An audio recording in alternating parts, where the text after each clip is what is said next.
হায়, যে পাকিস্তানিরা ৩০ বছর ধরে আফগানিস্তানের তালিবানকে খাইয়ে পড়িয়ে বড় করেছে, যাদের নিজেদের খাওয়া না হওয়া সত্ত্বেও তালিবানের সমস্ত রকম সাহায্য করেছে, যাদের দেশের সেনা ও জনগণ না খেতে পেয়ে রাস্তায় ঘুরে বেড়ায়, তবুও তাদের হাতিয়ার যোগান দিয়ে এসেছে, তাদের চক্করে পড়ে নিজের দেশকে বরবাদ করে ফেলেছে।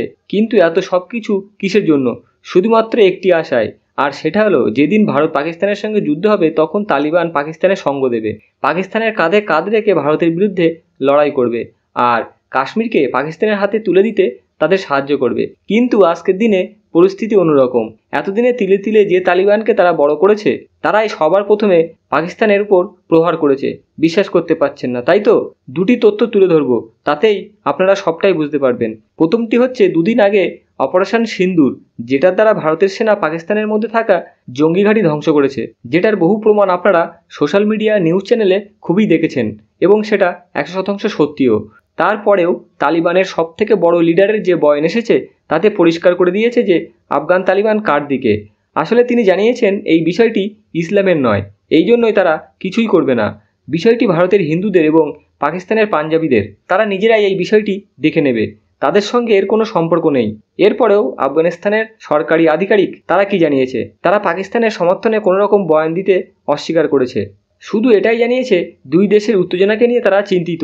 তারা চায় দেশ দুটির যে উত্তেজনা সেটা যত তাড়াতাড়ি সম্ভব শেষ হয়ে যায়। আর এটাই পাকিস্তানের জন্য বড় বেদনাদায়ক, কারণ এমনই বয়ান বিশ্বের বাকি সকল দেশেই দিয়েছে। আসলে পাকিস্তান মনে করেছিল আফগানিস্তান তাদের সঙ্গে মিলে ভারতের বিরুদ্ধে বলবে, তাদের কাঁধে কাঁধ মিলিয়ে ভারতের সঙ্গে লড়াই করবে, এমনই বয়ানের আশায় ছিল পাকিস্তান। কিন্তু আফগানিস্তানের থেকে এমন বয়ান এসেছে যেটা ভারতকে সমর্থন করে। আর আপনারা এটাও জেনে অবাক হবেন কি, তুর্কি যারা কয়েক হাজার দূরে থাকে তারাই পাকিস্তানকে সমর্থন জানিয়েছে খোলাখুলিভাবে।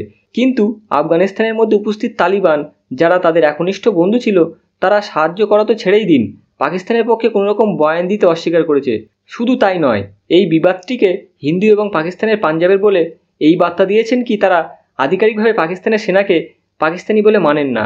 তারা তো পাকিস্তানের পাঞ্জাবের সেনা, আর এটাই পাকিস্তানের জন্য সবথেকে ভয়ঙ্কর। কারণ পাকিস্তানের মধ্যে যতগুলো বিরোধী শক্তি আছে, সেটা বালুচ বিদ্রোহী হোক বা টিটিপি বা অন্য সকল শক্তি যারা পাকিস্তানের সেনার বিরুদ্ধে লড়াই করছে, তাদের সবার কথা একটাই, এটা পাকিস্তানের সেনা নয়, তারা পাকিস্তানের পাঞ্জাব প্রদেশের সেনা। আর এমনই বয়ান আফগানিস্তান তালিবান দেওয়াতে পাকিস্তান এবং পাকিস্তানের সেনার জন্য মোটেই ভালো নয়। কারণ যে তালিবানকে তারা লালন পালন করেছে, এটা ভেবে কি যখন তারা বিপদে পড়বে তখন তাদেরকে রক্ষা করবে, কিন্তু সেই তালিবান এখন পাকিস্তানের উপরেই আগুন লাগাতে শুরু করেছে। আসলে পাকিস্তান যে বিষয়টিকে নিয়ে সবথেকে বেশি আশ্চর্য, সেটা হলো সময়। কারণ আফগানিস্তানে তালিবান শাসন করছে মোটামুটি 3 বছর হয়েছে, আর যে সময়ে রাজধানী কাবুলকে তালিবানরা নিজেদের দখলে নিয়েছিল, তখন সবার প্রথম আইএসআই প্রধান, যিনি সবার আগে পৌঁছে গিয়েছিলেন কাবুলে, আর তিনি নিজের মতো করে আফগানিস্তানে তালিবানকে বসিয়েছিলেন।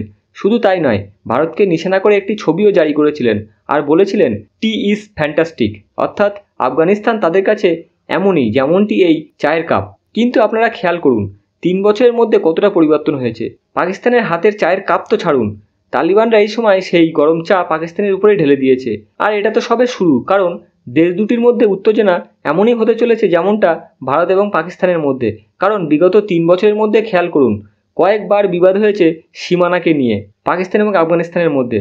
কারণ তালিবান এখন খোলাখুলিভাবে বলতে শুরু করেছে আফগানিস্তান এবং পাকিস্তানের মধ্যে যে সীমানা, যেটাকে ডুরেন্ট লাইন বলা হয়, তারা সেটাকে মানে না।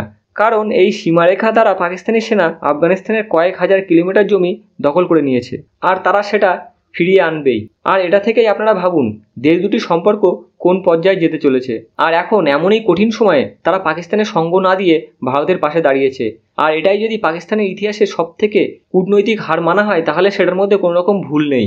যদিও আগামীতে এই বিষয়ে আরও অনেক তথ্য উঠে আসবে, যেটা আপনাদেরকে জানিয়ে দেবো। তার জন্য চ্যানেলটি সাবস্ক্রাইব করে রাখবেন। ধন্যবাদ।